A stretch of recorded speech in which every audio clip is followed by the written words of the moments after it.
حضرت امام مالک رحمۃ اللہ علیہ کے بارے میں گفتگو ہے. دوسرے امام ہیں. یہ فقہ کے اندر بہت بڑا مقام ہے ان کا. آئیے گفتگو شروع کرتے ہیں. نام سے پہلے آپ کا نام جو ہے مالک بن انس، نون کے اوپر زبر پڑھیں گے. بن مالک بن ابی عامر بن عمر بن حارث بن غیمان بن خثیل سا ہے، مدنی یمنی اصبحی. آپ کے والد گرامی کا نام جو ہے وہ انس ہے. یہ معذور تھے پاؤں سے، لیکن اللہ تعالیٰ نے ان کو مہارت دی تھی کہ یہ تیر بنا لیتے تھے لوہے سے. وہ جو تیر کام آتے تھے جنگ میں آتے وہ تیر بنایا کرتے تھے، اس سے ہی گزر بسر جو ہے وہ آپ کی ہوتی تھی.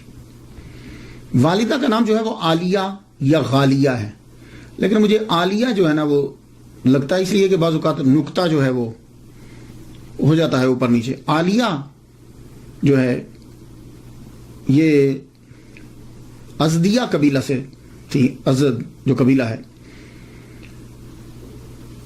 عالیہ ازدیہ کہا جاتا تھا. ولادت جو ہے امام مالک رحمۃ اللہ علیہ کی تذکرۃ الحفاظ میں ہے کہ آپ 93 ہجری میں پیدا ہوئے مدینہ المنورہ کے اندر، اور آپ کا وصال بھی جو ہے وہ مدینہ المنورہ میں ہی ہوا 180 ہجری کے اندر. ٹوٹل آپ نے 87 بہاریں جو ہیں وہ دیکھی. تو زمین پر 87 سال 87 ایئرز آپ جو ہیں وہ رہے. کسی نے خوب کہا ہے فخر الائمۃ مالک نعم الامام السالک مولدہ نجم ہدا وفاتہ فازا مالک. کہتے ہیں کہ نجم 93 اس سے ان کی تاریخ پیدائش، اور فازا مالک 180 اس سے ان کی تاریخ وصال جو ہے وہ نکالی گئی. آپ کے نام کے ساتھ مدنی جو ہے، حضرت عمر رضی اللہ تعالیٰ عنہ کے بعد اگر کوئی مدنی ہے نا، سچا مدنی، تو امام مالک ہے. حقیقی طور پر آپ مدنی ہیں. مدینے کی ہر چیز سے آپ کو محبت. حضرت عمر رضی اللہ تعالیٰ عنہ سے تو بڑی محبت کرتے تھے. کیوں؟ حضرت عمر رضی اللہ تعالیٰ عنہ کی یہ آرزو تھی کہ میں مروں تو مدینے میں مروں. یہ آپ کی آرزو تھی. یہ بھی حضرت عمر رضی اللہ تعالیٰ عنہ سے بڑا پیار کرتے تھے. انہی کی طرح مونچھیں رکھی ہوئی تھی، اور انہی کے فتاوا پر، ان کے بیٹے کے فتاوا پر جو ہے وہ فتوا دیتے تھے. انہی کی فقہ کو زیادہ تر ترجیح دیتے تھے. انہی کی جگہ پر بیٹھتے تھے. تو اگر آپ مدنی کسی کو کہیں گے، صحیح طور پر مدنی اگر ہے کوئی، تو امام مالک رحمۃ اللہ علیہ. آپ کے اساتذہ زیادہ تر مدنی. آپ نے مدینہ کے استادوں سے، اساتذہ سے زیادہ تر جو ہے وہ سیکھا. آپ نے رہائش اختیار کی تو مدینہ میں. حالانکہ بارہا آپ کو خلفاء نے بلایا کہ بغداد آ جاؤ، اس جگہ پہ آ جاؤ، جہاں جاتے، لیکن آپ نے مدینہ نہیں چھوڑا.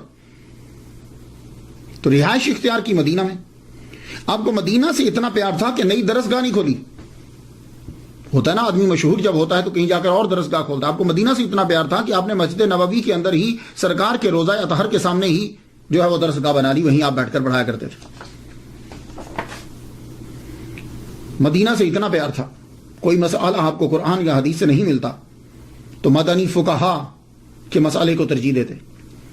اور مدینہ سے اتنا پیار تھا کہ چونکہ زندگی میں ایک حج فرض ہے صاحب استطاعت کے لیے، تو بس ایک حج ہی کیا.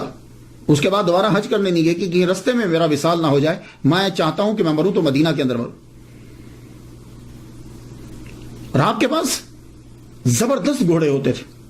خلفاء کی طرف سے آتے تھے، دوستوں کی طرف سے آتے تھے. آپ کا استبل میں شاندار گھوڑے ہوتے تھے. لیکن حرم مدینہ کے اندر وہ جو حدود ہوتی ہے نا، اس مدینہ کا حرم جو ہے، مدینہ کی جو حدود ہے، مدینہ سے میں پورا شہر نہیں، وہ جو حرم کی جو حدود ہوتی ہے، آپ اس کے میں کبھی بھی گھوڑے پر، میول پر، کبھی ڈنکی، کسی بھی گدے پہ یا کسی کوئی بھی یعنی سواری کسی قسم کی تھی، آپ سوار نہیں ہوتے تھے. اور میں نے تو یہاں تک سنا ہے کہ آپ در و دیوار کے ساتھ لگ کر چلتے تھے کہ شاید اس دیوار کو حضور کا ہاتھ لگا ہو، تو آپ بعض اوقات چومنے لگ جاتے تھے. اور جب تک آپ کے اندر طاقت تھی آپ حرم مدینہ کے اندر رفع حاجت نہیں کرتے تھے. اس حرم کی حد سے نکل کر پھر جا کے کرتے تھے جب تک آپ تندرست رہے. امام مالک حقیقی مدنی، جیے تو مدینہ میں، قبر ہوئی تو مدینہ میں، زندگی گزار دی مدینہ میں، مدینہ کے لوگوں کو ترجیح دی، مدینہ مدینہ کر دیا. اور اصبحی، آپ کے نام کے ساتھ اصبحی بھی لگتا ہے. یہ یمن کا ایک قبیلہ ہے. ابو عامر پہلے تھے کہ جو یمن سے آئے تھے اور حضور صلی اللہ علیہ وآلہ وسلم کے ہاتھ پر اسلام قبول کیا، اور یہ غزوہ بدر کے علاوہ تمام غزوات میں محمد مصطفیٰ صلی اللہ علیہ وسلم کے ساتھ شریک ہوئے. تو یہ چونکہ قبیلے کے ساتھ تعلق رکھتے تھے، اس قبیلے کے ساتھ، اسی لیے امام بنی اصبح قبیلہ تھا نا یمن کا، تو امام مالک بن انس اصبحی جو ہے یہ کہہ رہا ہے. تو یمنی، کیونکہ آپ کے آباء و اجداد جو ہیں وہ یمن میں رہتے تھے، تو یمن سے آئے تھے، اس لیے آپ کے نام کے ساتھ آپ لوگ یمن بھی جو ہیں وہ یمنی بھی پڑھیں. اب آ جائیے گفتگو آگے شروع کرتے ہیں. امام مالک رحمۃ اللہ علیہ، آپ کا خاندان جو ہے وہ علمی گھرانہ ہے. کوئی نہ کوئی وجہ ضرور ہوتی ہے کہ آدمی جب بلندی پہ پہنچتا ہے نا تو کوئی نہ کوئی چیز ضرور آتی ہے. آپ کا گھرانہ علمی گھرانہ، بھائی آپ کے پڑھے ہوئے، دادا صاحب علم، پردادا صاحب علم، باپ علم کا قدردان. اب تفاوت تو فرق تو ہوتا ہے نا، مراتب تو ہیں. امام مالک کے والد گرامی رات کو کھانا اکٹھا کھاتے، ٹیبل پہ جب بیٹھ جاتے تو آپ اپنے بیٹوں سے کوئی نہ کوئی مسئلہ ضرور پوچھتے. اور یہ آپ لوگوں کو بھی کرنا چاہیے، خاص طور پہ آپ لوگ جو امریکہ میں ہو، یورپ میں ہو. میری تقریر تو خیر ہر تقریباً سنی جاتی ہے. آپ جب بیٹھو تو بیٹے سے مسئلہ پوچھو. وضو کیسے کرتے ہیں، ٹائم کیا ہے، اس طرح کے نمازوں کے ٹائم کیا ہے، نمازوں کے نام کیا ہیں، مہینوں کے نام کیا ہیں، تو وہ اپنے بچوں سے پوچھتے. فقہ کا مسئلہ آپ نے امام مالک سے پوچھا، تب چھوٹے تھے وہ. امام مالک سے پوچھا، وہ جواب نہ دے پائے، آپ کو بڑا غصہ آیا. آپ نے انتہائی کھانے کی ٹیبل کے اوپر ڈانٹا. آپ کی والدہ جو ہیں وہ بھانپ گئی، رخ کو موڑ دیا انہوں نے. وجہ کیا تھی؟ ڈاکٹر ہشام ہیں، یہ اچھے مورخ ہیں، بولتے بھی اچھا ہیں، تاریخ پر بڑا عبور حاصل ہے ان کو. کہنے اصل میں امام مالک رحمۃ اللہ علیہ کو بچپن میں ان کا رجحان ہو گیا ان لوگوں کی طرف کہ جو لوگ گاتے ہیں. اور آپ کو معلوم ہے کہ جب آدمی چھوٹا ہوتا ہے نا تو وہ چاہتا ہے کہ میں بھی پاپولر ہو جاؤں، میں مشہور ہو جاؤں. تو آپ دیکھتے تھے کہ جو لوگ گاتے ہیں یہ لوگ بڑے مشہور ہوتے ہیں، تو آپ کا دل کرتا تھا کہ میں سنگنگ کی طرف میں چلا جاؤں. آپ کی والدہ جو ہیں، اب آپ کے والد آپ لانا چاہتے ہیں دین کی طرف، تو آپ کی والدہ سمجھ گئی، بولی بات کو موڑا، کا میں خود سمجھاتی. کھانا ختم ہونے کے بعد آپ لے کر گئی، بیٹے کو سمجھا کہ بیٹے دیکھو، یہ جو اداکار اور اداکارائیں ہوتی ہیں، یہ سیلیبریٹیز جو ہیں، یہ بیٹے جوانی تک لوگ ان کے دیوانے ہوتے ہیں. جب جوانی ختم ہو جاتی ہے نا تو لوگ بوڑھے ہو جاتے ہیں. جب وہ بوڑھے ہوتے ہیں نا تو لوگ دیندار ہو جاتے ہیں. تو جب دیندار ہوتے ہیں نا تو پھر وہ سمجھتے ہیں یہ کام برا تھا، تو پھر وہ ان کے فین نہیں رہتے. تو ان اداکاروں کا اور اداکاراؤں کا بڑھاپا انتہائی برا ہوتا ہے. اللہ معافی دے، کوئی آدمی ان کو پھر پوچھتا نہیں ہے. تو بیٹے وہ چیز سیکھو کہ تمہارے مرنے کے بعد بھی تمہارا نام زندہ رہے. بیٹے کے ذہن میں یہ بیٹھ گئے. تو مائیں جو ہوتی ہیں نا یہ بڑی زبردست کمال کی ٹیچر ہوتی ہیں. تو آپ کے ذہن میں بیٹھ کیا لگے، ماں میں پڑھوں گا. تو والدہ ماجدہ عالیہ ازدیہ نے کیا کیا، آپ نے بیٹے کو غسل کروایا، کہا چل بیٹے نہاؤ. نہا کے آئے، خوبصورت لباس پہنوایا.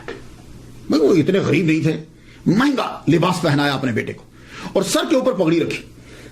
یہ جیسے آپ نے دیکھا نا مدنی منع دیکھے آپ نے، سر کے اوپر پگڑی ہوتی. تو پرانے زمانے میں پگڑی رکھتے تھے، پگڑی رکھی، لیکن کافی چھوٹا پگڑی بڑی رکھی، کہنے چل بیٹا چل. تو امام مالک کی والدہ محترمہ آپ کو لے کر سیدھا مسجد نبوی چلی گئی. مسجد نبوی میں چلی گئی. مسجد نبوی اس وقت دنیا کی بڑی یونیورسٹیز جیسی ایک یونیورسٹی تھی. Can you believe 70 classes Masjid Nabawi میں لگتی تھی. 70 کلاسز. ابھی بھی میں گیا ہوں تو میں نے دیکھا کہ وہاں بھی آپ بھی اگر کوئی جائے نا عشاء کے قریب، مغرب کے بعد، تو آپ کو وہاں ایک آدمی یہاں پڑھا رہا ہے، ایک آدمی یہاں پڑھا رہا ہے، ایک آدمی یہاں پڑھا. آج بھی کلاسز لگتی ہیں. اس دور میں 70 کلاسز لگتی تھیں. آپ خود سوچئے 70 کلاسز لگی ہوئی ہیں اور مختلف سبجیکٹس جو ہیں وہ پڑھائے جا رہے ہیں. آپ اپنے بیٹے کو لیتے ہوئے سیدھا گئیں ربیعۃ الرعی رحمۃ اللہ علیہ کے پاس. ان کے پاس جا کے بٹھا دیا اور کہا یہ میرے بیٹے کو آپ پڑھائیے. تو اپنے بیٹے سے کیا کہا؟ اب یہ جملہ سننے والا دیکھیے، یہ جو اتنی ریسرچ کرتا ہوں اور آپ کی طرف لاتا ہوں، اس میں آپ لوگوں کے لیے 1 2 3 باتیں ضرور ہوتی ہیں اور وہ آپ نے کیچ کرنا ہوتی ہیں۔ اب کیا کہا اپنے بیٹے سے والدہ ماجدہ نے؟ سن لیجئے، اور آپ بھی یہی کہا کریں بچوں کو۔ کہا بیٹے، ان کا علم سیکھنے سے پہلے ان سے ادب سیکھو۔ علم سیکھنے سے پہلے، یعنی جو اللہ نے ان کو علم دیا ہے، وہ علم سیکھنے سے پہلے ان سے ادب سیکھو، مینرز سیکھو، یہ چیزیں ان سے سیکھو، اس کے بعد پھر علم سیکھنا۔ امام مالک رحمۃ اللہ علیہ کو اپنے استاد سے محبت ہو گئی، عقیدت ہو گئی۔ ان کی ذرا نظر کمزور تھی، تو آپ ان کو گھر لے کر جاتے، اور جب کلاسز ہوتی تو گھر سے لے کر بھی آتے۔ اب بینیفٹ یہ ہوا کہ ایک تو عقیدت بڑھ گئی، استاد خاص طور پر ان کو سکھانے لگ گئے، اور کلاسز میں جو سبق ہوتا اسے ایکسٹرا جو ہے امام مالک پڑھتے، اتنا شوق پیدا ہو گیا۔ اور پھر بعض اوقات امام مالک اپنے استاد کی توجہ حاصل کرنے کے لیے یہ بھی ٹرک کرتے، گھر سے اتنی کھجوریں لے آتے، کھجوریں لا کے باقی اسٹوڈنٹس کو بانٹ دیتے، وہ کھجوروں میں لگ جاتے، آپ استاد سے سبق لیتے رہتے۔ یہ ایک چیز تھی کہ آپ چاہتے تھے کہ میرے زیادہ سے زیادہ توجہ استاد کی میری جانب ہو جائے۔ اللہ اکبر جل شان۔ 7 سال تک آپ نے حضرت ربیعۃ الرائی رحمۃ اللہ علیہ سے علم سیکھا، 7 سال تک۔ بہت لمبا عرصہ ہوتا ہے، 7 سال بہت لمبا عرصہ۔ آج کل تو 7 سال میں بندہ علامہ بن جاتا ہے، 7 سال بہت عرصہ ہوتا ہے۔ تب بھی ایک ہی استاد کے پاس۔ ایک دفعہ آپ کی سسٹر نے ابا سے کہہ دیا، ابا بہت ٹائم لگا رہے ہیں مالک۔ کہا بیٹے نہیں، وہ حدیث سیکھ رہا ہے، نبی صلی اللہ علیہ وآلہ وسلم کا فرمان سیکھ رہا، اسے سیکھنے دو۔ 7 سال ان سے سیکھا۔ ان کے بعد امام مالک کے دوسرے استاد حضرت عبداللہ بن ہرمز رحمۃ اللہ علیہ۔ میں یہاں ایک بات عرض کرتا جاؤں، یہ عبداللہ بن ہرمز کون ہے؟ میرے سامعین جو ہیں وہ ریسرچ کریں گے تو خیر ہر چیز حاصل کر سکتے ہیں، لیکن عام طور پر یہ کون ہے؟ یہ غلام ہیں۔ کن کے غلام ہیں؟ حضرت ابو ہریرہ رضی اللہ تعالیٰ عنہ کے غلام ہیں یہ۔ اب یہاں ایک نقطہ عرض کر جاؤں، کیونکہ کچھ ٹاپکس ایسے ہوتے ہیں پتہ نہیں کب بناؤں گا کب بولوں گا، لیکن ایک بات آپ کو دیتا جاؤں۔ آج کل یہ مشہور کیا جاتا ہے کہ اسلام جو ہے یہ غلامی کو عروج دیتا ہے، اور ہم لوگوں نے غلامی کو ختم کیا ہے۔ صرف لفظی غلامی کو ختم کیا ہے، مانوی تو جاری ہے، مانوی تو آج بھی غلامی جاری ہے۔ تو صحابہ کرام کیا کرتے تھے؟ وہ غلام لیتے تھے، اڈاپٹ کرتے تھے بچوں کو، یا اپنے غلام کے بچے کو اڈاپٹ کر لیتے تھے، یا غلام اڈاپٹ کر لیتے تھے، پھر اس کو وہ سارا علم سکھاتے تھے۔ اسی لیے جا کر دیکھ لیجئے کہ آپ بڑے بڑے مفسرین، محدثین، مفکرین کے اندر آپ کو غلام زادے نظر آئیں گے۔ اب یہی حضرت عبداللہ ابن ہرمز رحمۃ اللہ علیہ، حضرت ابو ہریرہ رضی اللہ تعالیٰ عنہ نے ان کو اڈاپٹ کیا اور ان کو پوری حدیث سکھائی۔ اب آپ خود سوچئے کہ ان کے پاس کتنی احادیث ہوں گی۔ تو ہمارے ہاں یہ چیز نہیں ہے۔ بڑے بڑے مفکر، اور بھی ایک یہاں اور سن لیجیے۔ اب غلام کا درجہ اس دور میں غلام کی کیا کیٹیگری ہوتی ہے؟ یعنی آپ کے معاشرے میں جو کمین ہے نا، کم تر درجے کا، اس کے برابر غلاموں کا درجہ ہوتا تھا۔ اب آپ اندازہ کر لیجئے۔ لیکن وہ لوگ یہ سمجھتے تھے کہ اس شخص کے پاس علم ہے، یہ خوبی رکھتا ہے، وہ اس کی عزت کرتے تھے۔ اب امام مالک دیکھ لیجئے نا کہ عبداللہ بن ہرمز 8 سال ان سے سیکھا، اور یہ غلام ہے۔ یہاں سے آپ کو غلاموں کا مقام معلوم ہو جائے گا۔ نافع کون ہے؟ جو سب سے زبردست چین ہے، یہ عظیم محدث اور سکالر، یہ حضرت عبداللہ بن عمر کے غلام ہیں۔ اور اکرمہ کون ہے؟ عظیم مفسر اور سکالر، حضرت اکرمہ۔ یہ کون ہے؟ کہتے ہیں یہ عبداللہ بن عباس کے غلام۔ وہ ایک اکرمہ آپ کے ذہن میں نہیں، وہ نہیں ہے۔ محمد بن سیری عظیم سکالر، یہ غلام تھے صحابی مصطفیٰ انس بن مالک ہے۔ تو عبداللہ ابن ہرمز رحمۃ اللہ علیہ سے 8 سال تک ان سے جو ہے وہ علم سیکھا، ظاہری علم بھی سیکھا اور باطنی بھی سیکھا، جس کو آپ تصوف کہتے ہو۔ تو آپ نے فرمایا کہ میں نے سارا علم جو ان سے سیکھا وہ لوگوں کو میں نے بتایا نہیں، تو ان سے آپ نے تصوف کا بھی علم جو ہے وہ سیکھا ہے۔ تب تصوف اور صوفیزم، ابھی یہ نام اصطلاحات جاری نہیں ہوئی تھی۔ تو حضرت عبداللہ بن عمر رضی اللہ تعالیٰ عنہ کہ شاگرد نافع سے بھی سیکھا۔ النافع عن عبداللہ بن عمر رضی اللہ تعالیٰ عنہ کا گولڈن چین جو ہے، سب سے زبردست سند جسے کہا جاتا ہے، وہ امام مالک روایت کرتے ہیں نافع سے، نافع روایت کرتے ہیں عبداللہ بن عمر سے، حضرت عبداللہ بن عمر رضی اللہ تعالیٰ عنہ روایت کرتے ہیں محمد مصطفیٰ صلی اللہ علیہ وسلم۔ کہتے ہیں ٹاپ کی چین یہ چین ہے۔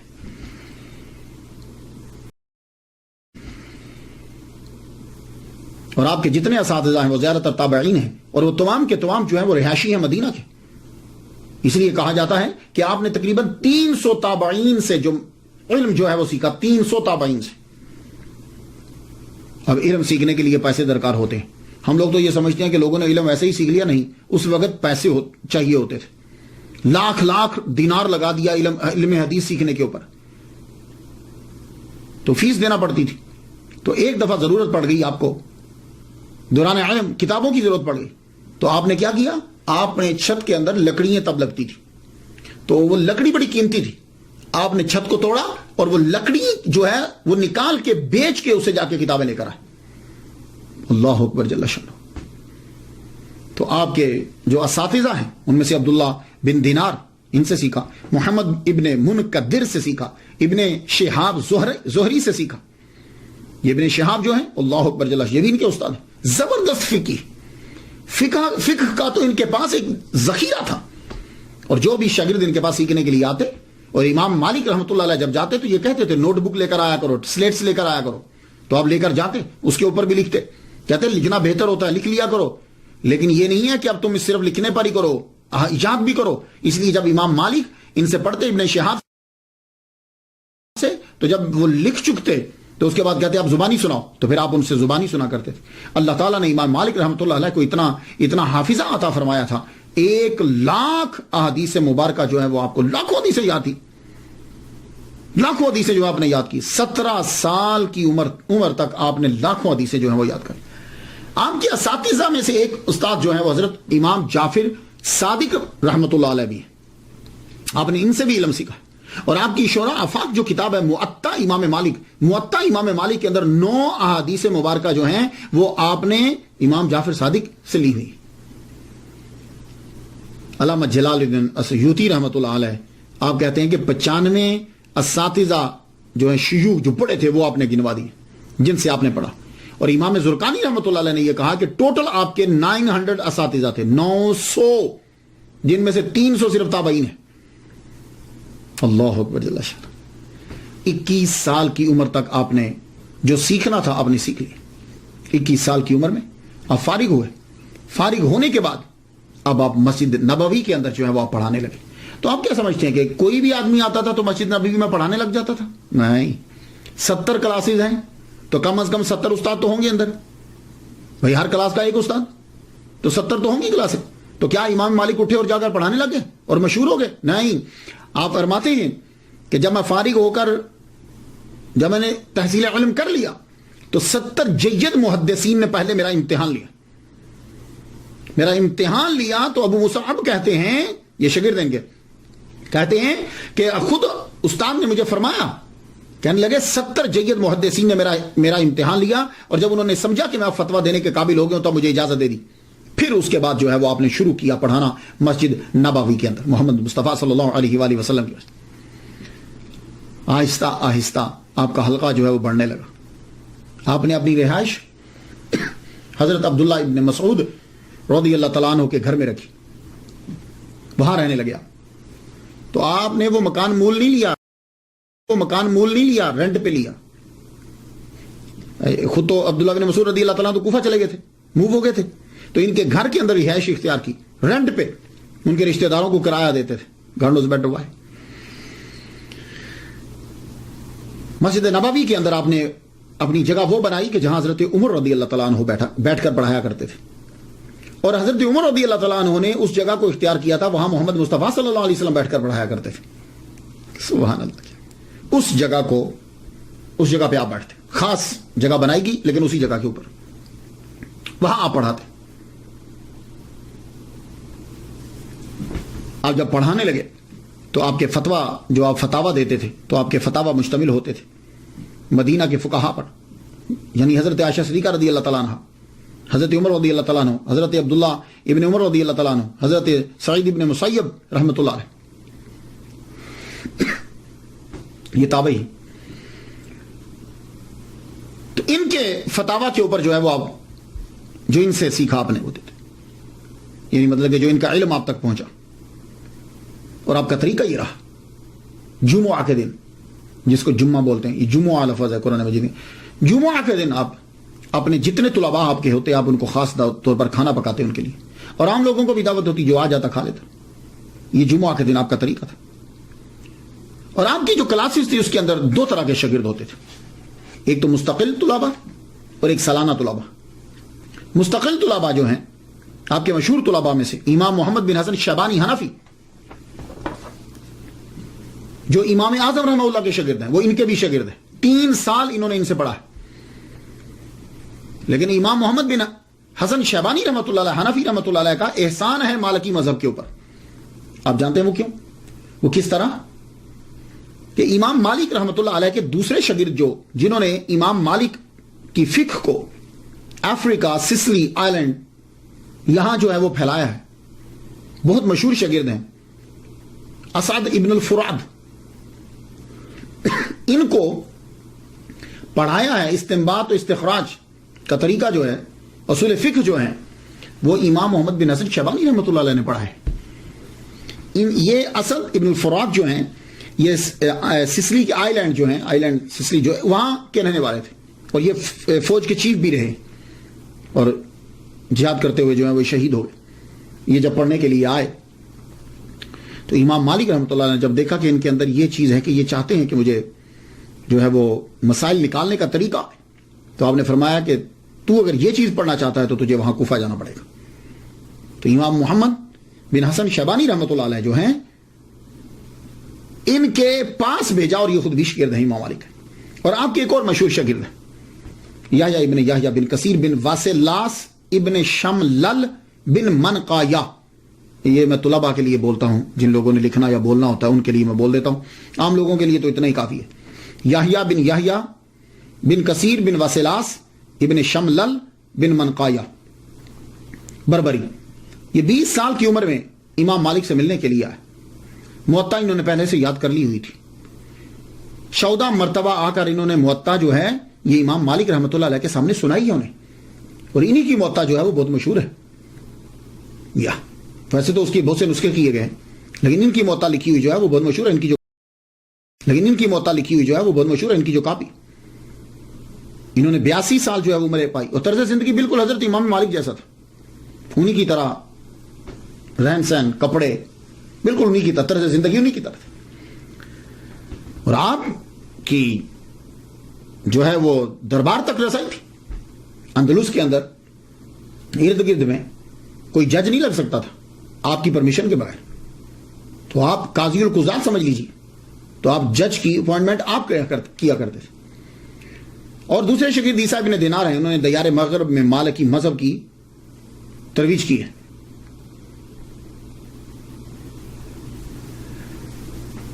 اسی طرح امام مالک کے شاگردوں میں سے آپ کی بیٹی جو ہے وہ بھی ہے، آپ کی بیٹی فاطمہ. انہوں نے پوری موطا جو تھی وہ اپنے والد گرامی سے زبانی یاد کی ہے. آپ کے بیٹوں میں سے تو کوئی خیر ایسا نام نہیں آیا.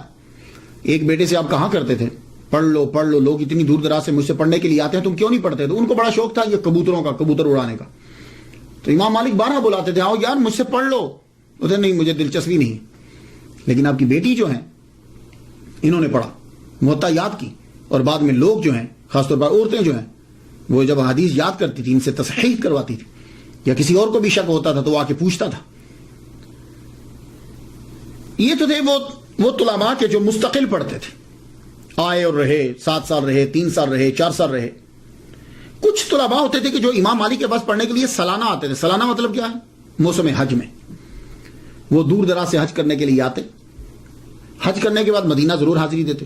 مدینہ جب آتے تو امام مالک کی کلاسز ہوتی، ان کے اندر بڑے بڑے فقہا بیٹھتے تھے. امام مالک کو اللہ تعالیٰ نے بڑا عروج دیا.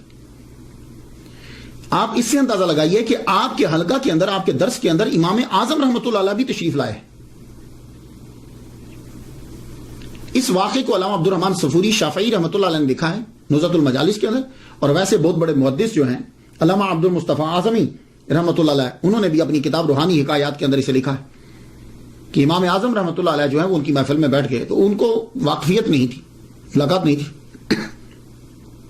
بیٹھے تو آپ کی نظر پڑی کہ منہ کمر پہ ہے کہ نیا آدمی. پوچھنے لگے آپ کہاں سے ہیں؟ کہا عراق سے ہوں. کہا اچھا آپ شہر نفاق سے ہیں. وہ بس کوئی موج تھی. کہنے لگے اچھا وہی عراق جو شہر نفاق ہے؟ تو امام اعظم ابو حنیفہ نعمان بن ثابت رحمۃ اللہ علیہ فرما لگے اجازت ہے ایک آیت پڑھ دوں؟ کہا ہاں ہاں ضرور پڑھیے. تو امام اعظم جو ہیں وہ آیت پڑھنے لگے, سورہ توبہ کی آیت نمبر 101. وَمِمَّنْ حَوْلَكُم مِّنَ الْأَعْرَابِ مُنَافِقُونَ وَمِنْ أَهْلِ الْعِرَاقِ مَرَضُوا عَلَى النِّفَاقِ. اور تمہارے گرد و نواح کے دیہاتی گنواروں میں بعض منافق ہیں اور بعض باشندگان عراق. اصل میں یہاں عراق نہیں ہے, یہاں مدینہ ہے, لیکن آپ نے مدینہ پڑھا نہیں, ادب کا تقاضا, آپ نے اس نہیں پڑھا. اور یہ لوگ نفاق پر اڑے ہوئے ہیں, مرض والا نفاق. امام مالک حافظ تھے, ایک دم سے اچھل پڑا, کہنے لگے کیا کر رہے ہیں آپ, آیت تو صحیح پڑھیے. آپ نے فرمایا اچھا تو پھر آپ پڑھ دیجئے, صحیح کیسے؟ تو انہوں نے پڑھی وَمِمَّنْ حَوْلَكُم مِّنَ الْأَعْرَابِ مُنَافِقُونَ وَمِنْ أَهْلِ الْمَدِينَةِ مَرَضُوا عَلَى النِّفَاقِ. تو یہ اب جب یہ پڑھا تو اب ان کا چہرہ دیکھنے لگے, تو امام مالک بھی سمجھ گئے. کہنے لگے اب آپ ہی بتائیے کہ شہر نفاق والے کون ہیں؟ امام مالک چونک پڑے.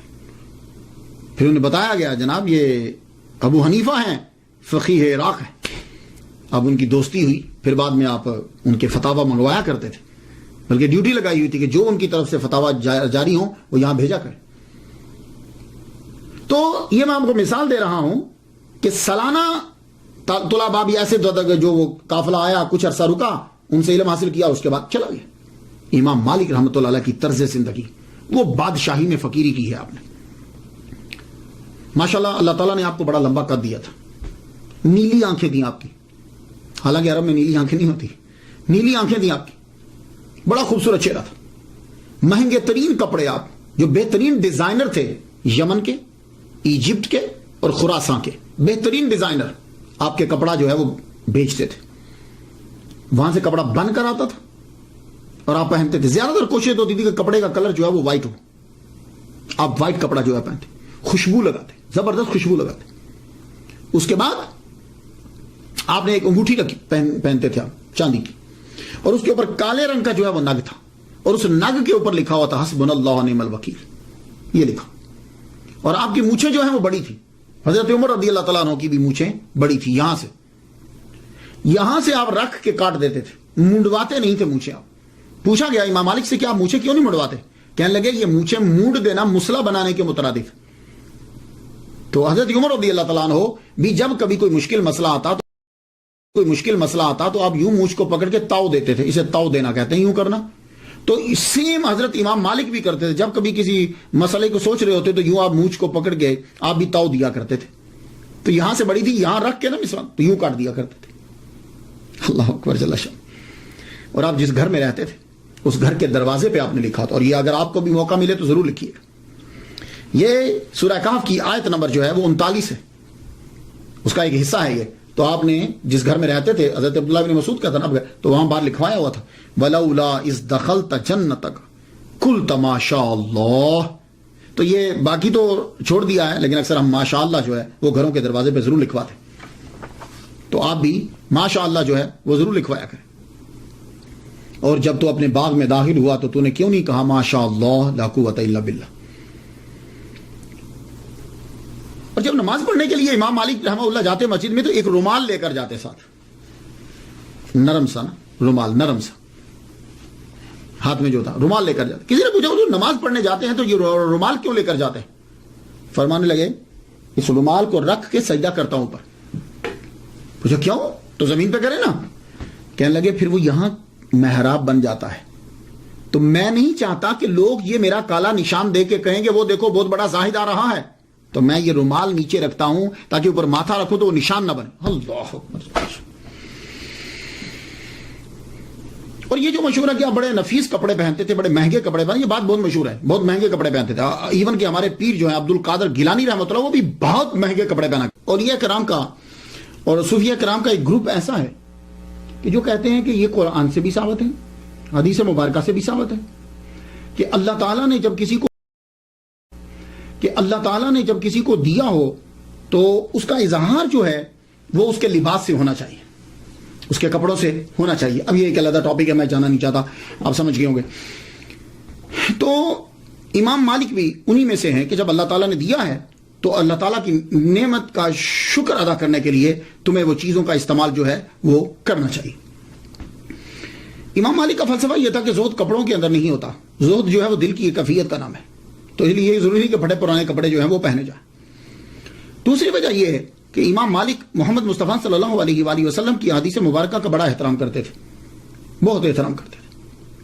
آپ اندازہ اس بات سے لگا لیجیے کہ امام مالک رحمۃ اللہ علیہ نے جب حدیث پڑھانا ہوتی تھی تو ایک نشست کے لیے آپ غسل فرماتے تھے, کپڑے پہنتے, خوشبو لگاتے, ایون کہ آپ کی محفل میں جہاں حدیث پڑھائی جاتی تھی وہاں اور لبان جو ہے وہ سلگایا جاتا تھا. تو آپ جو ہے اتنا, اور اگر بیچ میں نشست میں وقفہ پڑ گیا, یعنی کوئی سی جگہ چلے گئے یا گھر چلے گئے, اس کے بعد کسی نے پھر کہا کہ مجھے حدیث سنا دیجئے, مسئلہ نہیں حدیث, تو آپ دوبارہ سے پھر شاور لیتے اور کھڑے ہو کر کبھی حدیث مبارکہ نہیں پڑھتے تھے, کہتے تھے بے ادبی ہے. تو ایک خاص جگہ بنائی ہوئی تھی حضور صلی اللہ علیہ وسلم کے روضہ کے پاس, وہاں آپ بیٹھتے, خوشبو سلگائی جاتی, اس کے بعد جو ہے وہ آپ شروع کر دیتے.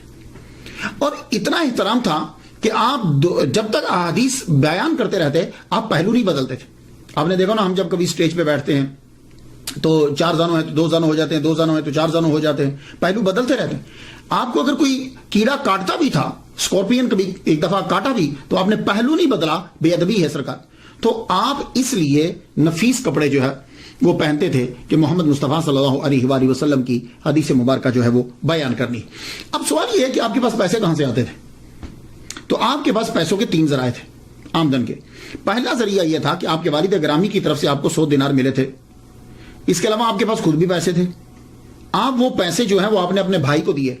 آپ کے بھائی جو ہیں انہوں نے بزنس میں ان پیسوں کو لگایا, تو وہ بزنس میں جو وہ پیسے لگائے تو اب وہاں سے پارٹنرشپ جو تھی اس سے آپ کو کچھ آمدن ہو جاتی. ایک دوسرا جو ہے وہ کیا تھا کہ دوسرا آپ کے جو ہم مکتب تھے اور دوست تھے, لیث ابن سعد, آپ کے دوست تھے لیث بن سعد, بڑے امیر تھے.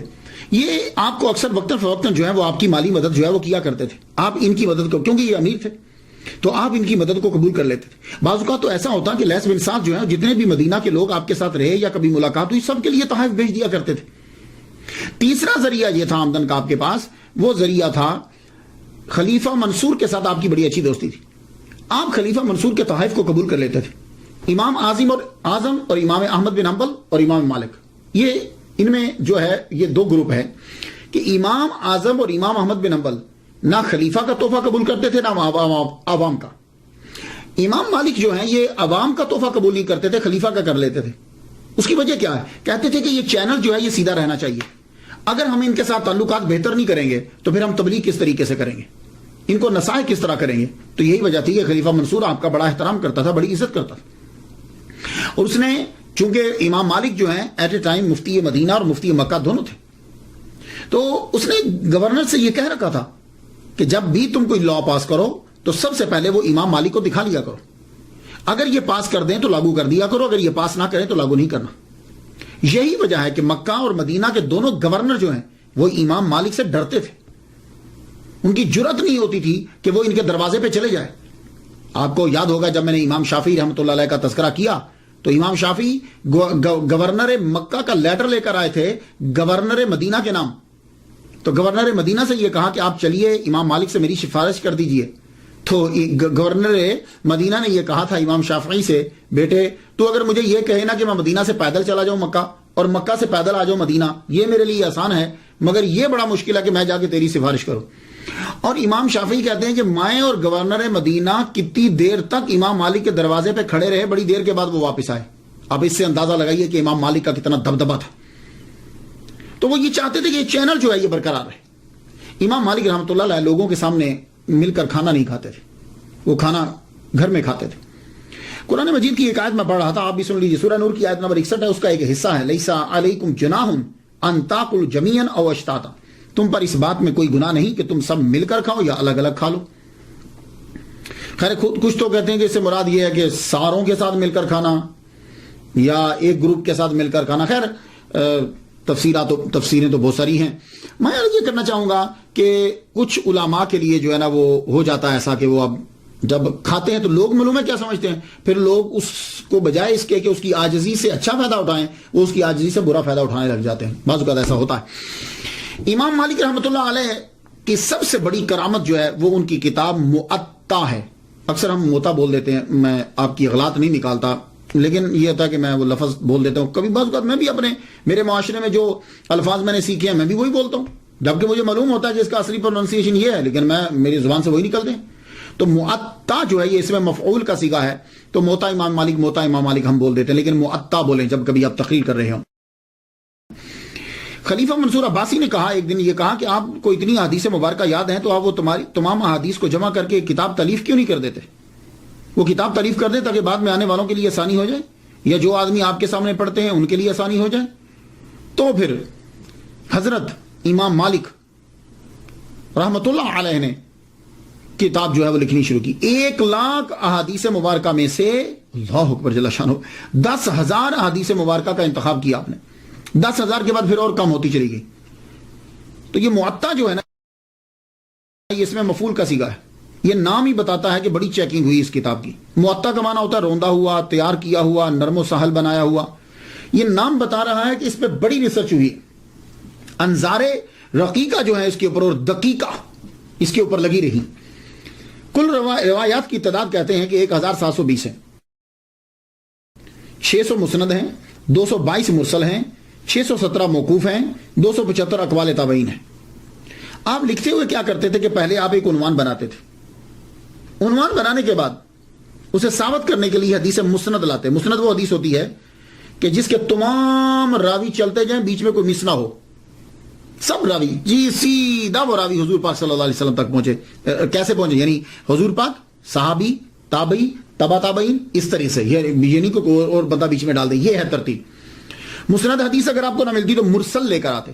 مرسل حدیث کسے کہتے ہیں؟ حدیث مرسل وہ ہوتی ہے کہ تابعی یہ کہے کہ میں نے حضور پاک صلی اللہ علیہ وسلم سے سنا، اور وہ صحابی کا نام بیچ میں سے کہ تابعی یہ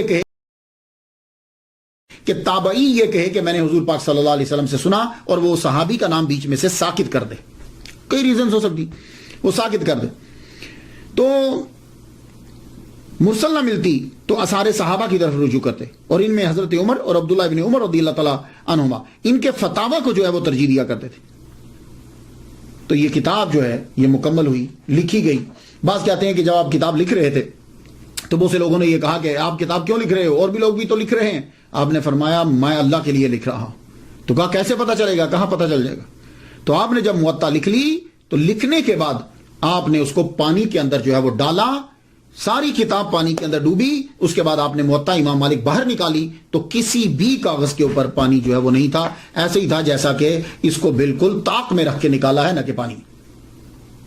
تو موطا امام مالک کو سرکار صلی اللہ علیہ وسلم کی جانب سے بھی منظوری جو ملی کہ سرکار کے فرامین ہے، سرکار کا فرمان ہے. اللہ اکبر جل شانہ. تو موطا جو ہے اس کے نسخے بہت سارے ہیں، 30 سے زیادہ کہتے ہیں اس کے نسخے لکھے گئے ہیں. لیکن یحییٰ بن یحییٰ کا موطا جو ہے یہ بڑا مشہور ہوا. انہوں نے جو اس کی کاپی لکھی ہے، جو دنیا میں آتا ہے آخر اس کو جانا تو ہوتا ہی ہے. امام مالک کے اوپر بھی وہ مرحلے آئے جو بڑے بڑے لوگوں کے اوپر مرحلے آتے ہیں. کہتے ہیں، اب گاڈ نوز بیٹر کہاں تک سچا ہے، کہتے ہیں کہ آپ کو بہت مارا بھی گیا، آپ کو بہت پیٹا گیا، اتنا پیٹا گیا کہ بعد آپ کا یہ جوڑ جو ہے یہ اکھڑ گیا، آپ کا یہ جوڑ اکھڑ گیا، آپ کے ہاتھوں کے اوپر جو ہے وہ مارا گیا. اللہ اکبر جل شانہ، اللہ اکبر جل شانہ. طبیعت آہستہ آہستہ جو ہے وہ آپ کی علیل ہوتی گئی. 87 ایئرس، 87 سال آپ نے یہاں زمین کے اوپر جو ہے وہ گزارے. آخر ربیع الاول کے مہینے کے اندر آپ جو ہے وہ بیمار ہوئے. تو یحییٰ بن یحییٰ جو آپ کے بڑے مشہور شاگرد ہیں اور بڑے محبوب شاگرد ہیں، وہ آپ کے پاس اور بار بار آتے جاتے ہیں کہ تاکہ استاد کی نظر میرے اوپر پڑ جائے.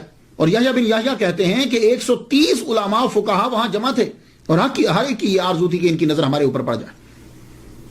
آخرکار امام مالک رحمۃ اللہ نے اپنی آنکھیں کھولی، یحییٰ بن یحییٰ کو اپنے پاس بلایا، اور یہ بات سن لیجئے، یہ زبردست جملہ ہے، یہ خاص طور پر علماء کے لیے اور طلباء کے لیے خاص جملہ آپ نے امام مالک نے جو بول دیا. آپ فرماتے ہیں کسی شخص کو، یہ یحییٰ بن یحییٰ سے کہہ رہے ہیں آخر میں جب دنیا سے رخصت ہونے لگے، کسی شخص کو نماز کے مسائل بتلانا روئے زمین کی تمام دولت کو صدقہ کرنے سے بہتر ہے. اور یحییٰ کسی شخص کی دینی الجھن دور کرنا سو حج کرنے سے افضل ہے. یحییٰ بن یحییٰ کہتے ہیں کہ اس کے بعد آپ نے کوئی گفتگو نہ کی اور آپ کا وصال ہو گیا. 10 11 یا 14 ربیع الاول کو 179 ہجری میں آپ کا وصال ہوا. اور یحییٰ بن یحییٰ مصمودی جو ہیں رحمۃ اللہ علیہ، انہوں نے تجہیز و تکفین کا انتظام کیا، اور آپ کی قبر مبارک آج بھی جنت البقیع کے اندر آپ کی قبر مبارک ہے.